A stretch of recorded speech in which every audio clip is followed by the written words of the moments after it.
Om Sadashiva Samarambam Shankaracharya Madhyamam Asmadacharya Paryantam Vande Guru Param Om.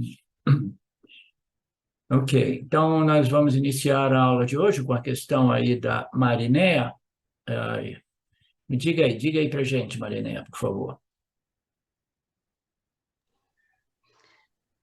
Bom, professor, eu tenho pensado muito e tenho feito o Nididi Asana, né? Conforme. E atrás desse intelecto, que é o que me chama mais atenção, é da onde vem. E também tenho assistido às aulas do Mundaka, né? Com o Alex. E me abriu muito, me ampliou muito minha visão na última aula, onde ele falou sobre o Sansara e quem descobre o Sansara, né? E aí ele teve uma aula muito interessante sobre isso. E eu me encaixei muito no que ele falou. E aí parece que ampliou a minha visão e bateu assim como se fosse uma certeza muito grande que tudo realmente só a existência, tudo só pode ter saído de uma fonte, de uma consciência, né? Então, tudo o que está por trás é essa grande, ampla consciência e que a gente só o reflexo, né? Que no intelecto é o que a gente percebe. E uma grande compaixão por tudo, e principalmente por tudo, pela vida e pelos que ainda não descobriram isso, os que não conseguiram enxergar, e é isso. Mas, ao mesmo tempo, não quero esquecer isso que eu senti, para não perder, que foi muito forte, e, ao mesmo tempo, tenho medo de estar pulando etapas, porque eu não quero, não sei se isso, pelo que eu entendi, já seria o Yana Yoga, né? E como eu comecei recentemente, não queria pular o Karma Yoga. Então, eu estou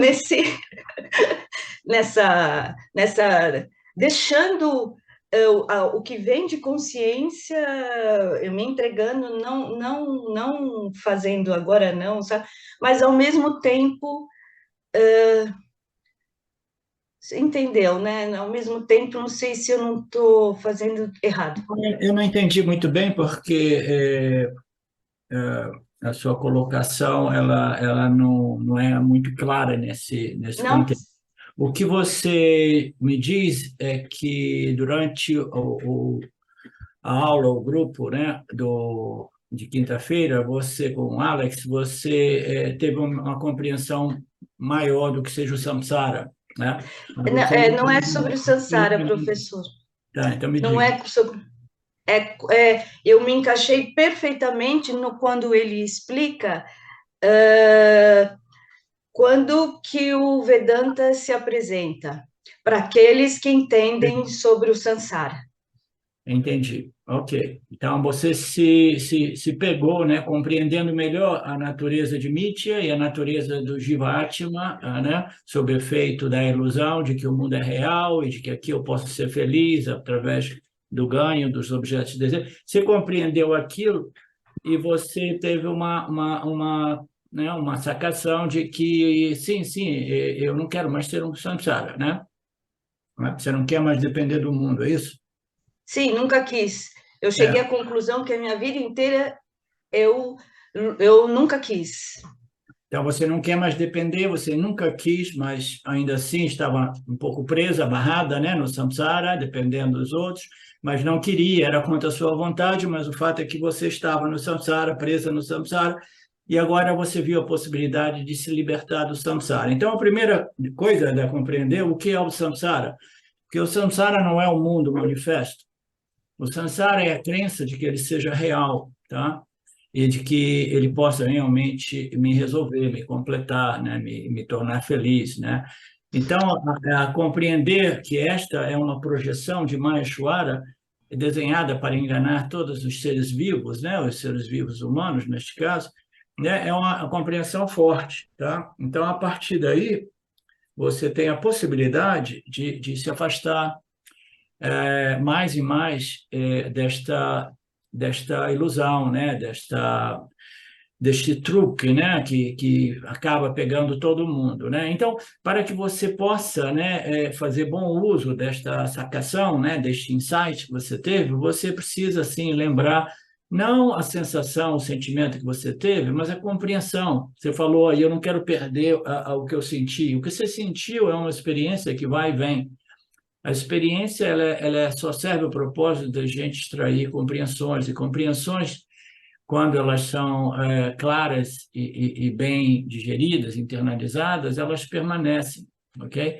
Os sentimentos, as sensações, tá? Então, não confunda a sensação com a compreensão, o conhecimento, tá? O conhecimento é eu sou a consciência, e eu sou livre, eu sou o pano de fundo dessa projeção de Maheshwara, né? Os seres vivos estão amarrados, presos nessa projeção, né? E eu começo a perceber que eu sou livre dessa projeção, porque eu sou o pano de fundo, né? Eu sou o espelho refletor, eu sou a consciência, a existência, né? Eu sou essa luz que brilha no meu intelecto, no intelecto de todos os outros seres vivos e até dos seres inertes sem intelecto.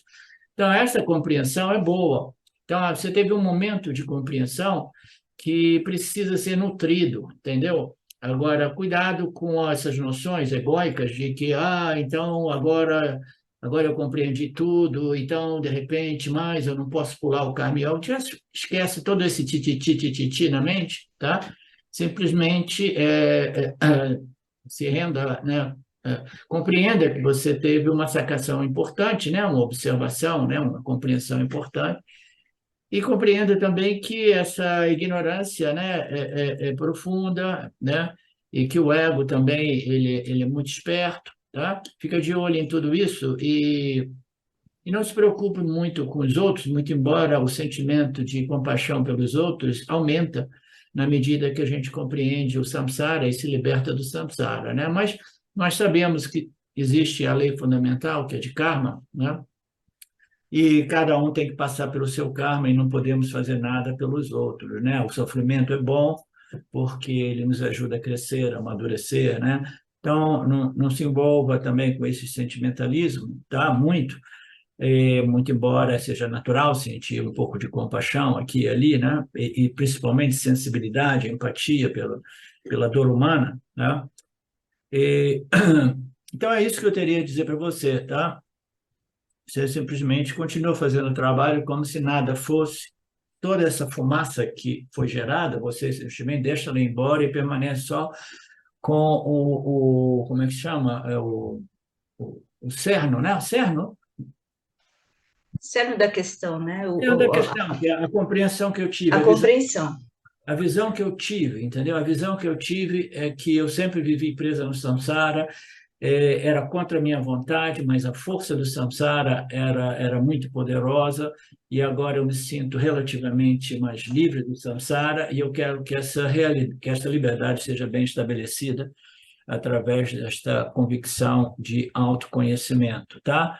Então, é só isso, tá? Tá, só queria colocar mais uma coisinha, só para deixar bem clara a minha posição. Eu falei sentir, mas professor, eu tô bem firme na compreensão, tá? Eu Legal. usei, saiu assim, porque Sim, até por hábito, mas tô bem firme procurando a compreensão, tá? sim. Então é isso. Muito legal, ótimo, Muito né? obrigada.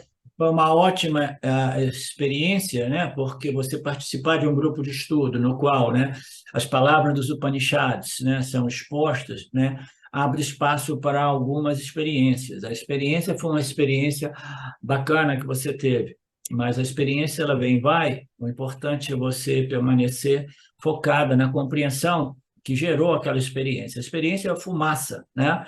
Você quer se manter somente, né, com... É que nem tem uma expressão, né, que diz assim, churrasco, né? Então, você quer saber do churrasco, né? Eu sei que é um pouco estranho para os vegetarianos, né? Mas você quer se manter realmente, né, no X da questão, né? Obrigada. Nada, querida.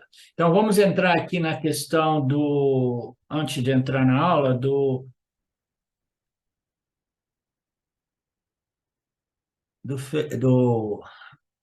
Felipe 2. O Felipe me escreveu: estou com uma dificuldade de entender sobre o tema das últimas aulas do Gita, né?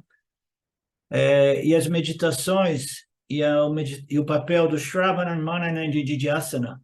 Se o senhor puder me ajudar, eu agradeço. No texto introdutório do capítulo 6, é dito que a Shravana e Manana, escutar e refletir, já dá o autoconhecimento. Sim, já dá o autoconhecimento, Felipe, tá? Eu resolvi de abordar isso no grupo, porque isso vai me ajudar a fazer uma síntese desse capítulo 6, que é importante, tá? Então, nós temos que compreender que o Manana, o Shravana, ouvir e refletir, ele produz um conhecimento intelectual livre de dúvida, na medida que todas as dúvidas são removidas, tá? Então, isso é um fato. Mas este conhecimento não necessariamente irá pacificar a mente, o intelecto, o coração do indivíduo, né? Então, o indivíduo, ele obtém os frutos deste autoconhecimento, né, através do Nididhyasana, tá? Nós temos o processo vedântico propriamente dito, ele inicia, né, com o Shravana, Manana e Nididhyasana. Antes disso, nós passamos pelo Karma Yoga e a observação do Dharma, né? É importantíssimo. Então, depois disso, nós entramos em Shravana, Manana e Nididhyasana, né, sob a luz dos ensinamentos do Vedanta, dos Upanishads, tá? Então, este autoconhecimento, né, ele sendo totalmente claro, livre de dúvida, não necessariamente ele transforma, né, a mente do indivíduo, significando dizer, ele não pacifica totalmente a mente do indivíduo, não transforma a personalidade do indivíduo, entendeu? O modo qual ele se relaciona com o mundo, a menos que esse conhecimento não seja meramente um conhecimento teórico intelectual, mas que ele seja o que nós chamamos de aparokshayana. É um conhecimento livre de dúvida e livre de obstáculo. É um conhecimento que transforma realmente o indivíduo. Então, o aparokshayana é um conhecimento que ocorre no intelecto, mas ele é direto e imediato e ele não é a respeito de nenhum objeto de conhecimento, mas ele é a respeito da natureza do próprio conhecedor, tá? Então, é um conhecimento muito particular, tá? O conhecimento que nós obtemos através do Shravana, Manana e Nididhyasana é também referido como conhecimento indireto, tá? Eu tenho um conhecimento a respeito da metodologia do ensino do Vedanta e eu concordo, eu tirei o chapéu para todos esses ensinamentos e eu falei, ok, não tenho mais dúvidas, tá? Então, é um conhecimento a respeito da metodologia de ensino do Vedanta, tá? É o primeiro estágio e ele precisa ser livre de qualquer dúvida, tá? Então, este é o conhecimento indireto, tá? É um conhecimento livre de dúvida, mas ainda é indireto, e a respeito do Vedanta. Eu e o Vedanta. Aí o Vedanta chega e diz assim, mas o Vedanta não é sobre o Vedanta é sobre você, né? Então, até que ponto esse conhecimento a respeito do Vedanta te transformou? Ele só me transforma se eu entro no estágio do Nididhyasana. Nididhyasana, literalmente, significa assimilação do conhecimento, mas ele também significa aplicação constante deste conhecimento, né? De tal modo que nós possamos internalizá-los, digeri-los, né? E transformar, de tal modo que transforme as nossas vidas, né? Aquilo, o modo qual. Esses são os frutos. Os frutos dependem desta internalização, né? Transformação através deste processo. Nididhyasana, aplicando o conhecimento, lembrando, né, essas declarações finais de identidade, né, apresentadas nos Upanishads. Tá? Então, nós temos, Felipe, Shravana Manana, ela irá produzir um conhecimento claro a respeito do Vedanta, mas quando a gente diagnosticou o problema, a gente obteve a receita para o remédio que irá curar esta doença do samsara, aí o que falta no final? Eu diagnostiquei o problema, suponhamos que eu esteja, né, com uma doença. Aí eu passei muito tempo, não quero nem olhar para isso. Aí um dia eu falo, não, eu vou investigar e ver qual é o meu problema. Agora eu tenho o diagnóstico, você tem uma doença X, né, X. E como eu trato isso? Com esse remédio e esse mesmo, essas dietas, ou aquilo que seja, né? Aí eu falo, tudo bem, agora eu já sei qual é a doença, eu já sei qual é o remédio, mas ainda assim eu não vou agir, né? Eu não vou comprar os remédios e eu não vou começar a administrar o tratamento, tá? Então, o Nididhyasana é a administração do tratamento. Você tem o conhecimento, e esse conhecimento indireto, eu e o Vedanta, eu e Brahman, precisa ser transformado. Eu sou Brahmana, Aham Brahmasmi, e eu sou a consciência livre e independente, infinitamente não limitada, tá?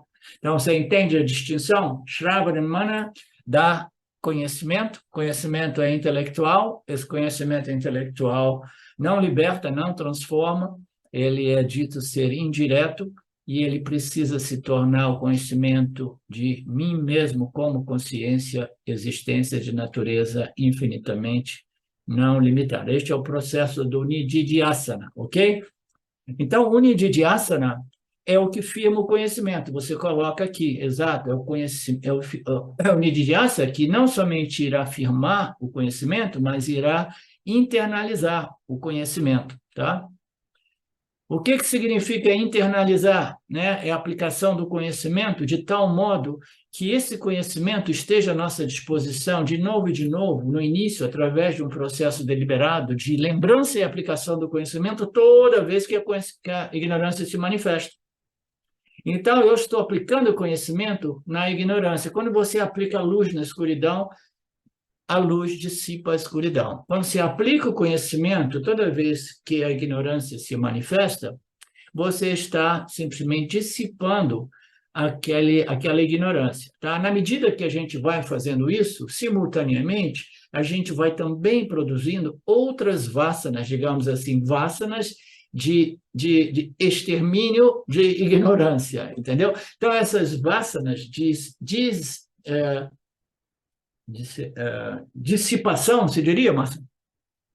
As vasanas de dissipação de ignorância que você está aplicando na mente consciente através do seu esforço deliberado, né, da sua disciplina, da sua vigilância, isso é um trabalho feito na mente consciente.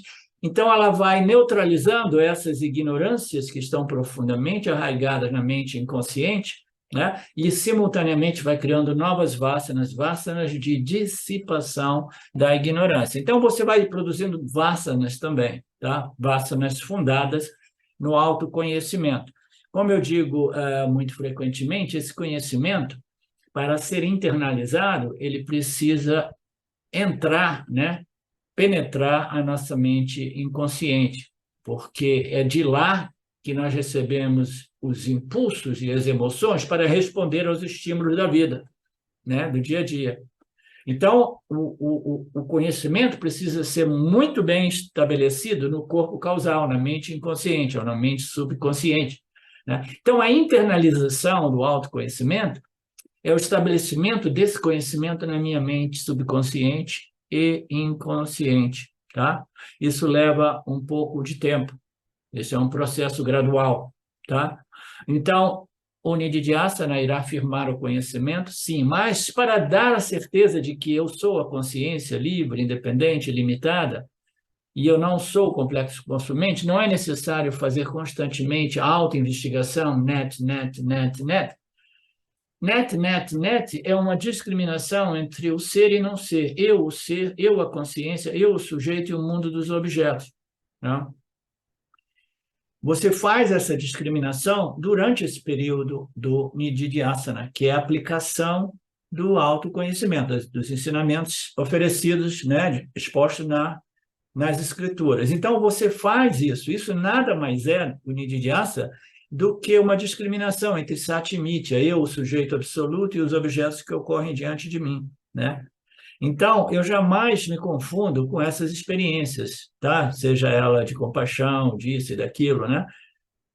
De emoção, né? Não, isso também passará, isso são sentimentos, são objetos que vêm e vão, né? Eu sou Satya, o mundo dos objetos densos e sutis são Mithya, tá? Então, a ignorância, né, ela surge, qual é a base, a fundação da ignorância? São pensamentos originados numa fonte, né, cuja ignorância primária é eu sou corpo-mente. Esse eu sou corpo-mente é a vassana mais fundamental, e a partir dela, uma infinitude de outros pensamentos, entendeu? São produzidos. Então, nós temos que estar ali observando todos esses pensamentos autolimitantes, pensamentos autoinsultantes, que são todos eles fundados nesta ignorância raiz que é eu sou corpo-mente, né? Então, o net-net é simplesmente dizer eu não sou o corpo-mente, eu não sou os pensamentos que surgem a partir deste mal entendido. Você está entendendo até agora, Felipe? Eu não sou, né? Eu sou a luz que ilumina e revela, né, tudo isso que aparece e que até agora eu me confundia com, né? Então, o problema todo é que nós somos a consciência, mas a gente se confunde com o corpo-mente. O corpo-mente é cheio de noções, cheio de atributos, cheio de características, e essas características, elas aparecem como transferidas para eu, a consciência. Então, eu tenho que dar uma sacudida para me livrar de tudo isso. O que pertence a Mithya, eu quero deixar em Mithya. Eu sou a consciência. Então, o net-net, eu não sou isso, eu não sou... Tudo que é temporário, tudo que possui características e atributos, como o corpo-mente, né? Cada corpo-mente possui muitas características e atributos, né? Então, eu vou fazendo essa discriminação net-net, eu não sou isso, eu não sou isso, eu sou o quê? Eu sou a luz da consciência, a existência que ilumina e revela tudo isso que ocorre dentro de mim, né? Inclusive essas noções do mundo sutil a respeito daquilo que eu sou. E, infelizmente, eu aprendi que eu sou o corpo-mente, e essas noções, elas vão desafiar a noção eu sou o Brahman infinitamente não limitado, eu sou a consciência e existência infinitamente não limitada. Você entende, Marilete? Sim? Ok. Professor, justamente, você tocou no ponto onde eu queria chegar, é exatamente isso. É porque eu vejo como... O senhor sabe que eu venho assim, de um background, de uma base budista, e isso, eles fazem muito bem, essa discriminação. Será que eu sou o corpo? Será que eu sou a mente? E esse tipo de meditação eu tenho feito. E eu acho, assim, fundamental, o senhor não tinha esclarecido isso ainda, para mim, pelo menos. Eu acho fundamental essa discriminação, porque realmente quando a gente vai discriminar eu, o ser do não ser, né, você vê que não tem, que eu não sou nada disso, eu não sou o corpo, eu não sou minha mente, eu não sou as percepções, né? Então, eu acho fundamental essa discriminação para firmar os ensinamentos do Upanishad. E era Tá, nesse ponto... deixa eu continuar aqui, porque a sua questão é longa aqui, tá? Então, você Tá. entende que Pode continuar. o Nididhyasana é isso, é discriminação, tá? É Viveka, discriminar o real do irreal, o sujeito absoluto e os objetos, né? Ou seja, a discriminação de que eu não sou os objetos que aparecem em mim. Sim, diz Viveka, é um instrumento mais fundamental para o autoconhecimento, é separar, discriminar, discernir o ser do não ser, o sujeito dos objetos, o tempo todo. Parece que só a leitura, escritura e repetição de mantras não é suficiente para dar essa certeza. Não, você precisa Nididhyasana.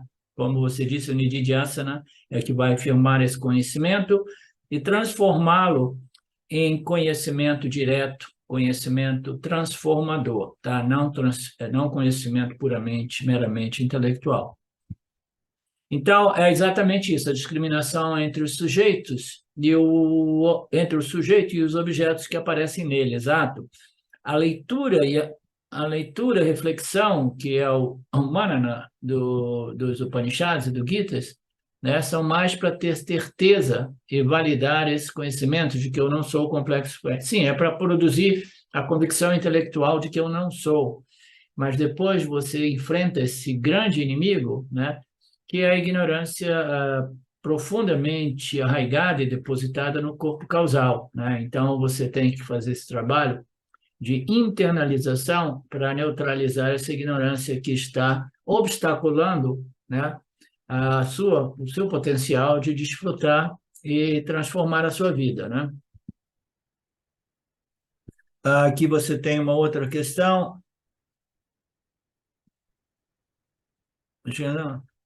Né? E essa meditação de autoinvestigação deve ser feita nas fases de mana e nididhyasana. Sim. Sim, esse net, essa discriminação, elas são feitas no Mana e Nididhyasana, correto, ok? Então, eu só queria abordar isso e saber se você tem ainda alguma dúvida a respeito disso, né? Porque nós estamos falando sobre meditação, é o Nididhyasana do Vedanta, né? O Nididhyasana é a meditação vedântica, né? Mas no Gita, o Lord Krishna apresentou uma concessão, digamos assim, à meditação preparatória, que nós chamamos de Upasana, né? Para desenvolver foco e amplitude, né, mental, né?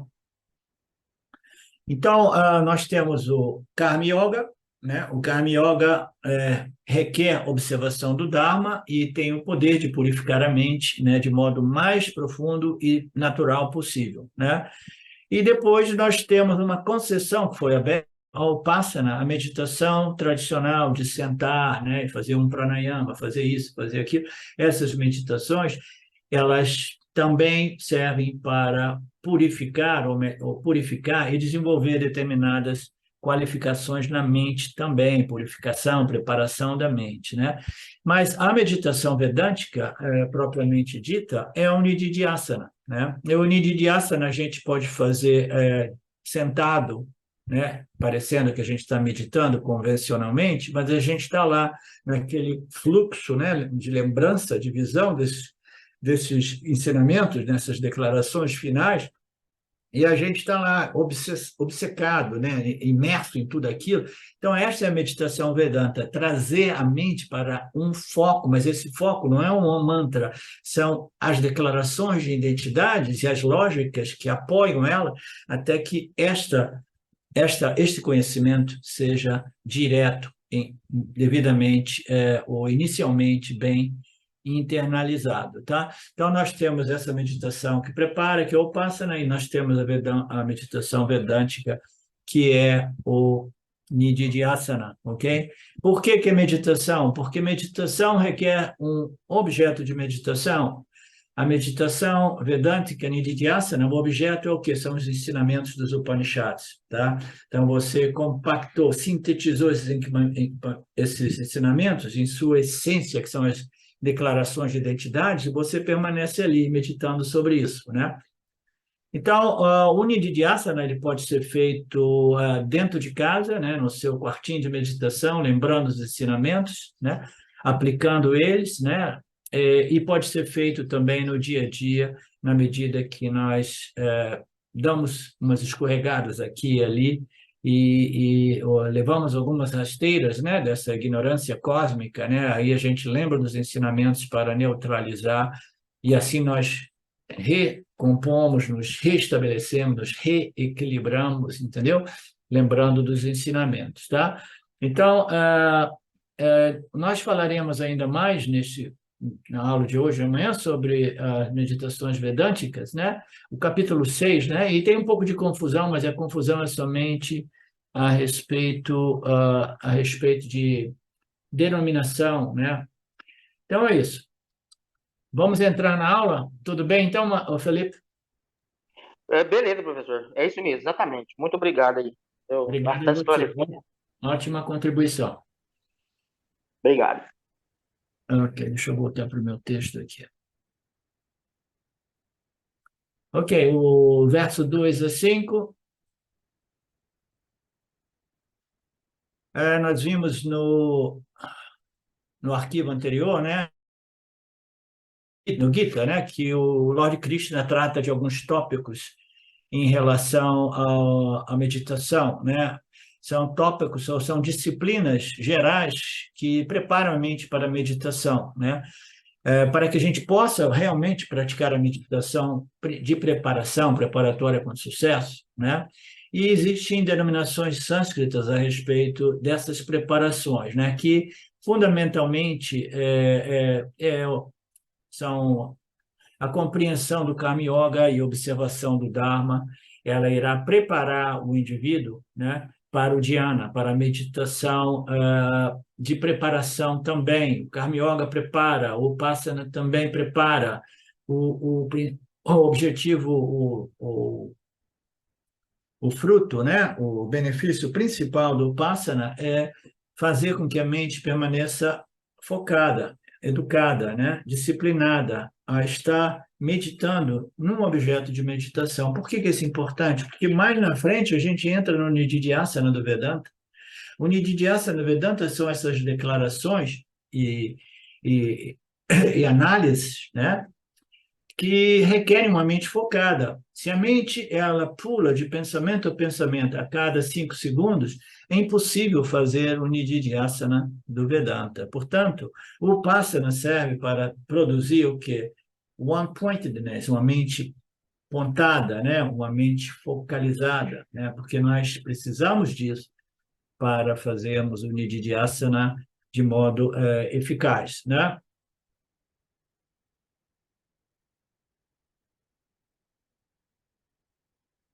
Caso contrário, dificilmente ela pode ter, se rebelar, né? E ter reações violentas aqui e ali, tanto durante o dia e muitas vezes durante a meditação, né? Uma das coisas comuns é você pensar em coisas, né? Que você não queria pensar, preocupações ou lembranças ou projeções, ou se adormecer, né? Então, essa mente, ela precisa ser purificada, disciplinada, de modo que essas sanskaras, essas vasanas, essas cicatrizes profundas, né, elas possam ser curadas, né? Sanskaras são formações, são impressões mentais que permanecem lá, né? E quando a mente não estiver enganjada em fazer, essas samskaras, essas impressões, né, elas vêm à tona. E essas impressões, elas contêm muita energia, principalmente aquelas que foram mais sofridas, mais traumáticas, né? Mais difíceis, né? Então, o Upasana também nos ajuda a limpar, né? A curar, a purificar um pouco, né? Tudo aquilo que é ali no fundo do subconsciente, ele não desapareceu ainda totalmente, ainda permanece ali, né? Esperando uma oportunidade para vir à superfície, né? O Swami dá um exemplo das bolhas de ar debaixo da água, né? Existem depósitos de metano, né? Debaixo de muitos lagos, né? E oceanos, e eles vêm à tona e nos lugares que eles são identificados é onde tem muitas bolhas na superfície, né? Então, tudo aquilo que está depositado lá embaixo potencialmente vem à tona. Algumas dessas impressões são tão traumáticas, tão profundamente, né, devastantes, que o mecanismo humano ela soterra, ela afunda, né, deposita essas impressões tão lá embaixo no porão da mente que ela não vem à tona, né? São aquelas impressões que algumas pessoas, já eu vivi 50 anos da minha vida, isso nunca veio à tona, agora está vindo à tona. Eu não quero que venha à tona, então vamos suprimir. Não, não, deixa vir à tona. Não, mas é devastador. Sim, então o que você vai querer fazer, né? Aí a pessoa que não quer que essas coisas venham à tona, elas permanecem o tempo todo ocupadas, enganjadas, fazendo coisas, para não dar oportunidade para essas coisas virem à tona. Às vezes vem nos sonhos, né? e às vezes vem até mesmo durante o estado desperto, né? Portanto, enquanto essa mente consciente, o Jiva Atma, no estado de desperto, né, estiver enganjada, muito desse material inconsciente permanece soterrado lá, né? Mas se você começar a querer meditar, você vai ver que um monte de coisa virá à superfície. Acho que a maioria de vocês ouviu a minha história, quando eu fui a primeira vez morar e viver no ashram do meu primeiro guru, depois de alguns meses lá, né, uma experiência incrível veio à tona, a respeito de eu ter sido torturado, né, hoje num deserto em algum local, né? Então isso só foi possível depois de alguns meses lá no ashram, meditando, né, escutando o guru 2 vezes por dia, né, num espaço de muito sattva guna, né? Então as coisas vêm à superfície. E essas emoções perturbadoras, elas irão impedir a assimilação e a internalização, que é o benefício, né, desse autoconhecimento. Se nós tivermos no nosso subconsciente muito desse material, ele será um obstáculo, ele será um impedimento para a frutificação, né, desse autoconhecimento. Portanto, nós precisamos descobrir um método, né, natural, através do qual esses distúrbios violentos, né, possam ser administrados e cancelados, né? Então, e evitar que novas sanskaras, novas vasanas perturbadoras ocorram, né? Porque o indivíduo, às vezes, está ali tentando limpar essas vasanas profundas, né? Mas, no meio tempo, está produzindo ainda mais vasanas conflitantes, traumáticas, entendeu? Novas, né? Então, nós temos que parar de ficar criando karmas conflitantes que produzem perturbação na mente, né? E primeiro ponto. E depois começar a tentar limpar as perturbações que existem no subconsciente, né? Deixando elas vir à tona, sim, deixando elas vir à tona, elas virem à tona. E como eu vou fazer essa cura, né? Como eu vou conseguir cicatrizar esses traumas da mente, né? Aí ele disse que o único modo é você gradualmente desenvolver o espírito do Karma Yoga e obter aquela equanimidade, né? Você precisa de desenvolver Samatvam, que é a equivalente à equanimidade, né? Você já vai se tornando mais e mais um observador não emocionalmente envolvido, né? De tal modo que essas samskaras possam vir à tona, possam ser até mesmo convidadas a vir à tona, e vocês recebem sem, né, sem perder o equilíbrio, sem se tornar, enlouquecer, digamos assim, né? Então, essas vasanas profundas, elas precisam ser evitadas, porque são elas que impedem realmente a apreciação e o desfruto do autoconhecimento, né? Então, a analogia do Swami é uma conhecida por todos nós, né? O indivíduo que não tem smatva, não tem desapego, não tem equanimidade, quando ele recebe uma notícia, né, adversa, né, ele reage emocionalmente.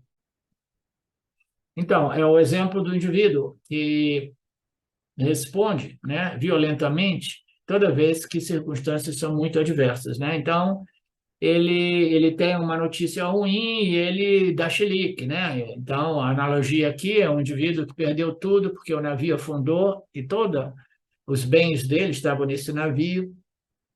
E aí, quando alguém chega e diz assim, olha, toda a sua mudança, toda a sua riqueza não vai chegar porque o navio afundou. Aí o cara diz, o quê? Né? O quê? Né? Ele fica bravíssimo, né? What? Né? mas imediatamente ele se recompõe, porque ele tem a equanimidade, ele tem essa força, esse equilíbrio emocional, mental, ele obteve samatva, né? Ele, através do desenvolvimento de equanimidade, ele foi dissolvendo aquelas cicatrizes mentais, né?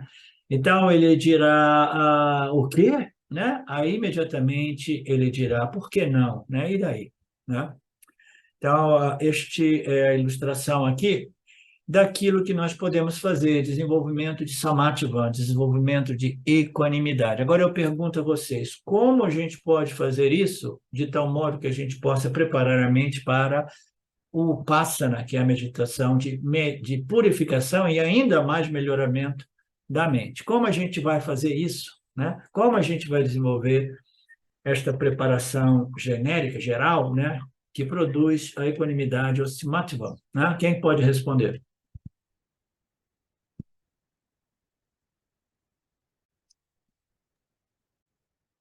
Karma Yoga. Exato, né? Tudo sempre apontando para o Kama Yoga, né? São as a prática espiritual, as sadhanas espirituais, as observações, né? E disciplinas, né? Que irão produzir o Samatva, né? E aí, na medida que a gente vai desenvolvendo este Samatva, e como é que a gente faz para desenvolver esse Samatva? Hein, Marcelo, você começou aí. É o Karma Yoga, aí tem que fazer a purificação, tem que ir purificando. Então, a gente vai fazendo tudo isso através do Karma Yoga, mas o mecanismo, né, que irá produzir a equanimidade é que o Karma Yoga é aquele que compreendeu inteiramente, né, claramente o sistema e ele abandona as expectativas a respeito do futuro, né? Então, se você não está amarrado mais, né, nas expectativas a respeito do seu destino, do seu parábada, né, aí é fácil você simplesmente receber as coisas com samadhi. Então, o Kama Yoga é uma ciência realmente, né, que poucos a conhecem, né, mas é incrível, né, de uma eficácia absoluta, né? Você vai renunciando à sua expectativa, as suas expectativas são todas elas fundadas em desejos e aversões, né? Então, você abandonando a expectativa, você indiretamente está abandonando, renunciando aos seus desejos, e você ressonando aos seus desejos, você pode receber as circunstâncias adversas com equilíbrio e com força. Tudo isso devido ao Karma Yoga, tá? Então, o Karma Yoga irá produzir esse Samatva, né? Essa equanimidade. É saber que você não está no controle dos resultados. E o que vem você recebe como prasada, né? Exato. Você simplesmente recebe aquilo como praçada, como oportunidade, né? E você recebe com um espírito de gratidão e oferece, né? Essa gratidão através de suas ações, né? Você age com espírito de doação, de reverência, de compaixão, de retribuição ao campo. Este samatva, ou esta força, equilíbrio, tranquilidade mental, emocionado, é chamado Karma Yoga, né? Então, por que o Swami no início não colocou o Karma Yoga como parte das yogas, né, que conduzem ao autoconhecimento? Karma Yoga como um método natural que irá produzir equanimidade mental, tranquilidade mental, né? E aí, para enfatizar o papel do Karma Yoga, o Krishna glorifica o Karma Yoga, de modo exagerado, às vezes, né? E ele diz que o real, né, renunciante, né, é o grihasta, é um chefe de família, porque o chefe de família ele se torna um Karma Yogi, e aí ele renunciou às expectativas e os desejos, né? E aquele que renuncia aos desejos, às expectativas a respeito do dia de amanhã, através da compreensão de Deus, a compreensão de Ishvara, né? Ele é um renunciante. A definição do sannyasi é aquele que renunciou. E o chefe de família, grihasta é sempre pessoas que ocupam papéis sociais, né? Então, o Grihasta, sendo um chefe de família, ele resolve essa problemática humana compreendendo o Criador, tá? Então, é a criatura compreendendo o Criador, compreendendo que o Criador é a somatória total de todos os fatores que produzem o meu Parabhada Karma, né? Então, ele é um grande renunciante, né? Então, o Krishna, né, elogia muito o Grihasta, o chefe de família, as pessoas do mundo, dizendo que eles sim são os grandes saneados, né? Eles sim são os grandes meditadores. Agora, como nós estamos falando de meditação, ele também vai extrapolar isso e dizer que o Kama Yogi é o grande meditador, né? Então, tudo isso precisa ser compreendido, né? Para não criar confusão, né? Ah, ele não é um grande meditador no sentido de que ele sabe sentar e disciplinar a mente através de pranayama ou outras técnicas, não? Ele é um grande meditador porque a meditação serve o propósito de produzir foco, né? Foco. E ele permanece focado, né, no Dharma, focado, né, no Criador, no Lorde, em Ishvara, né, recebendo, sabendo que recebe de Ishvara, e oferecendo, sabendo que oferece para Ishvara. Então, isso se torna uma forma de foco na vida do indivíduo. E a meditação serve para produzir. O yoga ele obtém os mesmos frutos que a meditação que produz o foco, que requer um objeto de meditação, que muitas vezes é uma imagem do Criador, né? O Karma Yoga, de modo mais sofisticado, mais difícil, porém, né? E mais sofisticado, vai criar um foco, né? E o fruto da meditação é o foco. Então, ele é um grande meditador também, mas não no sentido original, ou sentido tradicional do termo, né? Ele simplesmente, o Karma Yoga, ele pacifica e desfruta de uma equanimidade, né? Através da compreensão de Mithya, que é o relacionamento entre a criatura, o Criador e a criação e suas leis, né? Então, esta compreensão irá produzir, entre outras coisas, o foco, mas produz, né, uma equanimidade, né, um desapego, uma não expectativa que é muito potente, tá? Então, nesse sentido, ele desfruta dos mesmos resultados, né, que um Passana Yogi, né, pode obter de modo mais natural, de modo mais profundo, de modo mais eficaz. Por isso, eu sou um fã número 1 do Karma Yoga.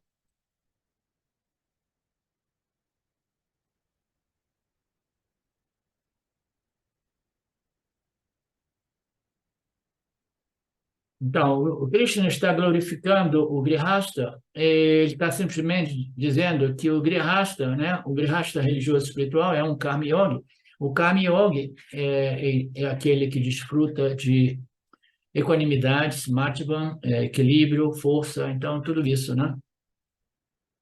Aí ele exagera, dizendo, é superior, né, os sannyasis que vivem no ashram, vestidos de ocre, tudo aquilo não são os reais sannyasis, né? Como eu já coloquei anteriormente, os sannyasis, o Karma Yoga, ele renuncia, sim, os desejos, as aversões, as expectativas, né? As preocupações com o futuro, ele vai renunciar a tudo isso, né? Porque ele compreendeu que todos nós, né, fazemos o que podemos, sem negligenciar as nossas responsabilidades, mas nós precisamos de aceitar o que vem e que não pode ser modificado. Tá? Existem coisas que a gente pode, outras que não podem ser modificadas, e compreender a diferença entre ambos, né? Então, este sannyasi regular, ele faz uma renúncia que inicialmente não é tão profunda como a renúncia do Karma Yoga, né? Ele está renunciando à participação no mundo. A participação no mundo é complicada porque ela envolve expectativas a respeito dos resultados das nossas ações. E aí o sannyasi regular, aquele que se veste de oco, ele diz assim, não, eu não vou participar da sociedade, eu não vou me aventurar neste mundo difícil, né? Então eu estou abandonando a participação no mundo. Mas essa participação é muito superficial, essa renúncia é muito superficial. A renúncia do Karma Yoga é mais profunda. Eu estou vivendo, participando, mas eu estou renunciando às expectativas, renunciando os desejos, né? É muito mais profundo. Mas existe uma renúncia ainda mais profunda, né?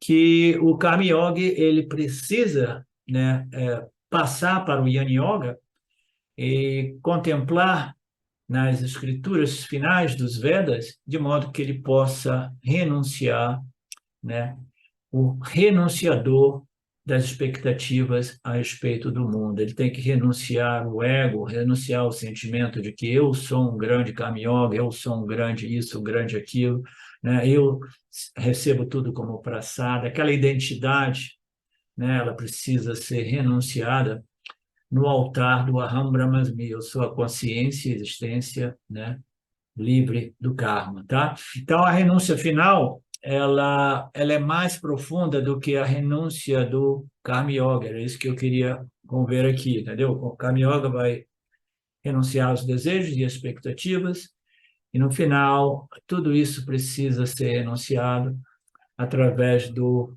Nididhyasana, né? Sob a luz dos ensinamentos dos Upanishads. Krishna diz que o meditador convencional não é realmente o verdadeiro meditador. Então, quem é o verdadeiro meditador? Aí o Krishna diz o Karma Yogi, o Grihasta é o verdadeiro meditador. Então, tudo isso a gente precisa compreender sem permitir que cause confusão. E eu estou querendo esclarecer, tá? Tudo isso para que não cause confusão. São termos, terminologias, né?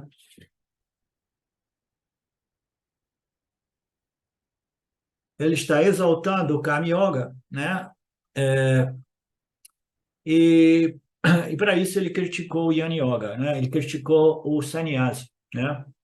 Mas Krishna não quer realmente criticar o sannyasi, né? Ele quer simplesmente exaltar o Karma Yoga, né? Temporariamente ele coloca o Karma Yoga no pedestal, principalmente porque ele sabe que 99,99% das pessoas precisam do Karma Yoga, e o Gita é um texto, né? É uma escritura, né, no qual o professor, né, o guru, Lord Krishna, é um grihasta, Arjuna é um grihasta, né? Existe a tradição vedântica que passa toda ela por grihastas, grihasta, tradição milenar que vai e não para mais, entendeu? E existe a tradição vedanta que são somente dentro do âmbito do sannyasi ashrama, tá? O ensinamento é o mesmo, a compreensão é a mesma, os gurus são igualmente potentes, e ambos falam sobre o Grihasta e o Sannyasa Ashrama, mas o conteúdo permanece o mesmo, né? Então, aqui ele está exaltando o Grihasta, exaltando o Karma Yoga. E o Swami ele faz outras ilustrações, dizendo a vantagem e desvantagem do Grihasta e do Sannyasi, né? Mas se o Lord Krishna está exaltando o Karma Yoga, o Grihasta, ele deve ter algum motivo para fazer isso, né? Embora um Grihasta não possa ser chamado realmente sannyasi no sentido tradicional, né? Porque ele continua envolvido no mundo, né? Mas a renúncia precisa ser feita interiormente. O sannyasi tradicional, ele renunciou à participação no mundo, renunciou até mesmo os pertences, os patrimônios, tudo, né? Então, é um passo difícil, né? É uma renúncia pesada para aqueles que estão apegados, né? Mas a renúncia interior vai além da renúncia das posses, né? E o Karma Yoga, o Grihasta, não renuncia a nada, não, essa é a minha propriedade, isso e aquilo, né? Mas o meu apego, o apego do Jnana, o apego do Karma Yoga vai se dissolvendo, né? Portanto, o Karma Yoga, o Grihasta, permanece no mundo e permanece relaxado, à vontade, né? O sannyasi não tem esse problema. Ele ou não tinha antes, ou renunciou tudo, doou tudo, né? Então, o Grihasta possui muitas coisas. Como pode o Grihasta ser um sannyasi? Então, a palavra sannyasi significa renunciante.